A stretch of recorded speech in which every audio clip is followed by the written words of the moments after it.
हिमाचल प्रदेश में जो चुनाव संपन्न हुए हैं 12 तारीख को, उसके बाद जो लोगों के बीच में चर्चा है, या जो आप वोटर से अगर बात करो, कुछ वोटर वोकल है यहाँ पे, तो ये लगता है कि वो कांग्रेस पार्टी केवल कॉन्टेस्ट में ही नहीं है। यहाँ तक लोग महसूस कर रहे हैं कि कांग्रेस पार्टी का शायद अपर हैंड या एज रहेगा हिमाचल प्रदेश में। इसका रीजन आपका एक तो एंटी इनकम्बेंसी है। अगर आप 3 दशक का राजनीतिक इतिहास पलट कर देखें हिमाचल प्रदेश में, तो कब पिछले 30 साल में कोई भी पार्टी दोबारा यहाँ पे रिपीट नहीं कर पाई। ये यहाँ का पॉलिटिकल अवेयरनेस मानिए, या फिर आप यहाँ का एक सर, लेकिन रिवाज मानिए। ये मिथ तो और भी कई राज्यों में रहा है ऐसा, जैसे उत्तर प्रदेश में भी था। लेकिन मिथ टूटने में कितना वक्त लगता है जब चुनाव के नतीजे आते हैं तब? यहाँ इसके अलावा यहाँ और भी बहुत सारे फैक्टर है जिसके बेसिस पे कह सकते हो। कॉन्टेस्ट यहाँ काफी टफ है, ये प्रिडिक्ट करना तो मुश्किल होगा कौन आएगी। और अगर आप ओवरऑल पिक्चर देखो तो कॉन्टेस्ट बहुत टफ है। एज कांग्रेस का लग रहा है। इसका रीजन, इसके साथ और भी फैक्टर्स, ये मैं पहला फैक्टर कह रहा था। दूसरा फैक्टर आपका है कि जो मुद्दे थे यहाँ पे हिमाचल प्रदेश में, यहाँ हिमाचल प्रदेश में जो स्थानीय मुद्दे हैं, जो प्रादेशिक मुद्दे हैं, वो हावी रहे। और नेशनल के मुद्दे यहाँ पे इतने प्लेस नहीं, अपना स्पेस नहीं क्रिएट कर पाए। हिमाचल का जो पॉलिटिकल स्केप है उसमें नहीं कर पाए। उसमें जैसे आप बेरोजगारी है, महंगाई है, फिर आपका बागवानी वाला मुद्दा है। ओपीएस बहुत इंपॉर्टेंट मुद्दा था, जिसमें आपके ओपीएस में आपके 2 लाख कर्मचारी हिमाचल प्रदेश में। और हिमाचल प्रदेश ऐसी स्टेट है पूरे इंडिया में जहां पर प्रति हजार के पीछे अगर आप इंप्लॉइज का आंकड़ा देखो तो वन ऑफ द हाईएस्ट है। वन ऑफ द हाईएस्ट है कंट्री में।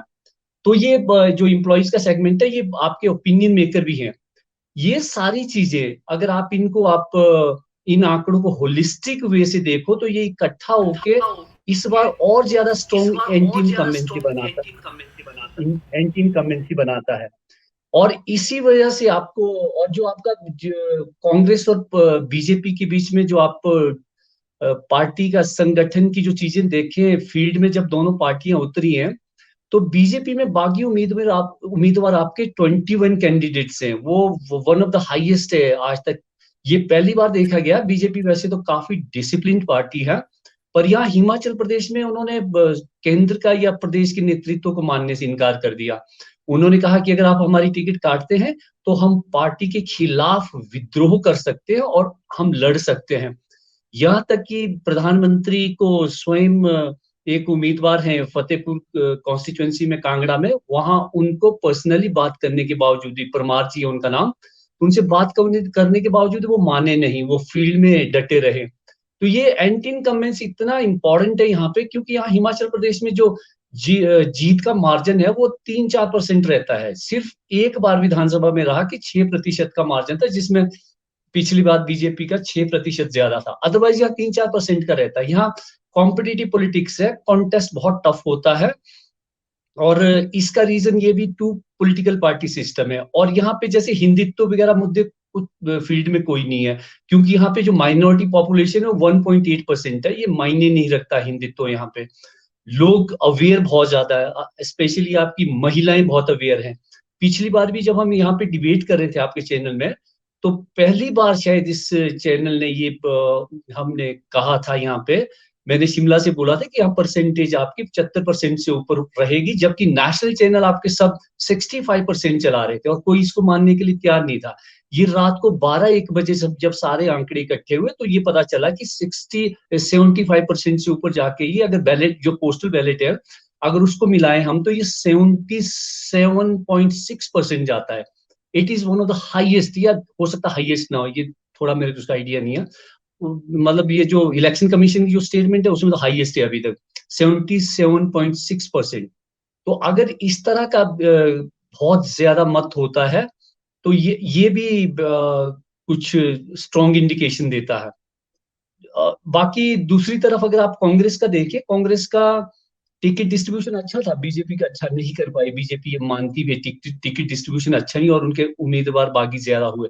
कांग्रेस का टिकट डिस्ट्रीब्यूशन अच्छा था, लेकिन संगठन काफी कमजोर था। उनकी प्रेजेंस बीजेपी की तरह नहीं थी। बीजेपी की सबसे ज्यादा स्ट्रेंथ थी कि उनका संगठन बहुत मजबूत था, ऊपर से नीचे तक कोऑर्डिनेशन थी, एक मैथोडोलॉजिकल वे से वो चुनाव लड़ रहे थे, इंफॉर्मेशन वॉर क्रिएट करने में वो काफी आगे थे। उन्होंने इसके बावजूद कि इनके फेवर में माहौल नहीं था, उन्होंने फेवर में माहौल क्रिएट करने की कोशिश की, राष्ट्रीय मुद्दों को सुपर इम्पोज करने की कोशिश की, पर वो सक्सीड नहीं हो पाए उसमें। हिमाचल में यहाँ लोकल मुद्दे ही हावी रहे हैं। और आपका जहां धन का पॉजिटिव फंड या सरप्लस ऑफ फंड देखा जाए तो BJP was flush with the fund, they had a lot of fund during the election. उनका पूरे प्रदेश में जो आपके झंडे थे या फिर आपके पोस्टर थे, भगवाकरण, खासकर शहरी इलाका पूरा भगवाकरण कर दिया था उन्होंने। दूसरी तरफ कांग्रेस में पॉजिटिव फंड था और उनका संगठन भी कमजोर था, और वहां पे आपके जो पब्लिक और जो इम्प्लॉइज है वो कांग्रेस को उल्टा मैनेज कर रहे थे, जबकि बीजेपी अपने इलेक्शन को खुद मैनेज कर रही थी। ये डिफरेंस था, मतलब ये कह सकते हैं कि बीजेपी और कांग्रेस में एंटी थीसिस था एक दूसरे का।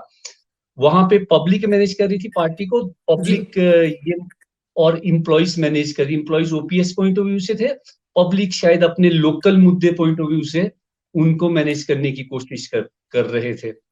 तो अगर आप दूसरी तरफ ये भी देखें, हिमाचल प्रदेश में जैसे ये 5 साल जो गवर्नमेंट के थे, पीछे जैसे धूमल जी मुख्यमंत्री थे, शांता कुमार जी थे, वो बड़ी स्ट्रॉन्ग पर्सनैलिटी थी। सेंटर का इंटरवेंशन उन पर चलना इजी नहीं था, क्योंकि पर्सनैलिटी चीफ मिनिस्टर स्ट्रॉन्ग थे। जो अभी हमारे मुख्यमंत्री जी है, इसमें सेंटर की इंटरवेंशन बहुत ज्यादा थी। सेंट्रल लीडरशिप, नड्डा जी की इंटरवेंशन काफी थी। आरएसएस से जो सेक्रेटरी आते पवन राणा जी, उनकी बहुत इंटरवेंशन थी।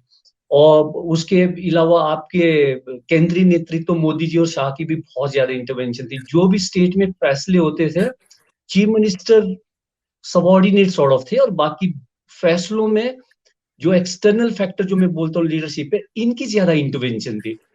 इसके आधार पर भी ये था कि आपका जो डेवलपमेंट के टाइम में यहाँ पे कोविड भी रहा 2.5 साल। और आप हमसे जुड़े रहने के लिए सब्सक्राइब करें YouTube पर, फॉलो करें ट्विटर पर और लाइक करें Facebook पर। और ज्यादा जानकारी के लिए आपको टाइप करना होगा सिर्फ न्यूज़ नशा।